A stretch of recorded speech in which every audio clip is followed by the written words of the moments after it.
Hello from Overland Travel Adventures.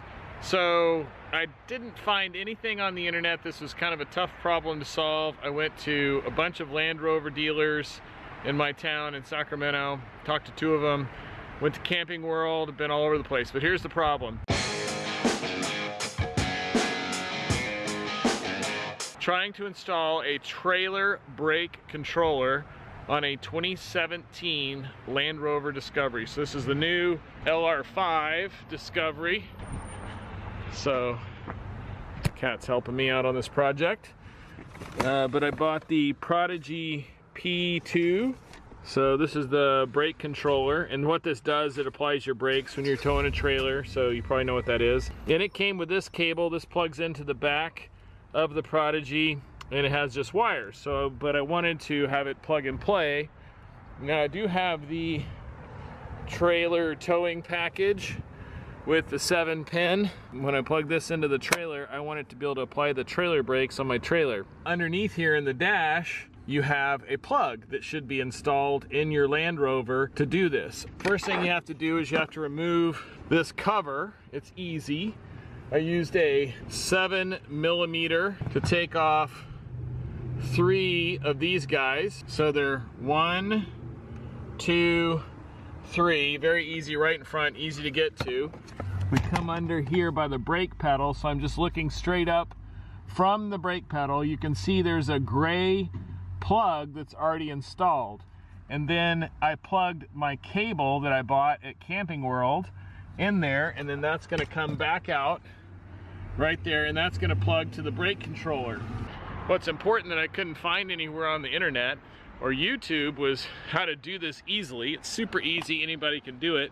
But which part do I need to plug into it? So it's the one that's compatible with a Ford F-150.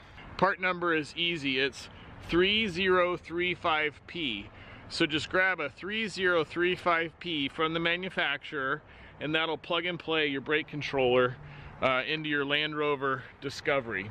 So I hope that helps. I'll let you know how the rest of the install goes, and I'll test it with my trailer and let you know how that goes. Made some good progress buttoning this up a little bit.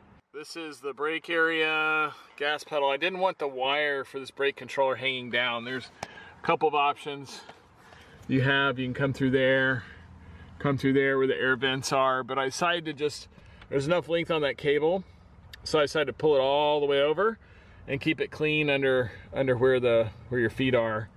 And then I just put the three screws back in there, no problem. And I got my brake controller hanging out over there that I can plug right into the actual Prodigy 2. Okay, quick update on the install here. So it comes with a couple different mounting options. It doesn't matter if it's in an angle, it has an accelerometer that deals with that, but I went ahead and put one screw in right there. You've got the cable right here. Should reach it, no problem. Got the other screw here. So it's gonna come right through there, right in the plastic.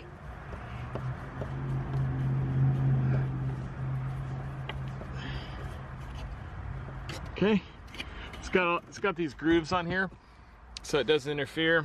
I'm gonna pop that guy in there, and come around behind it.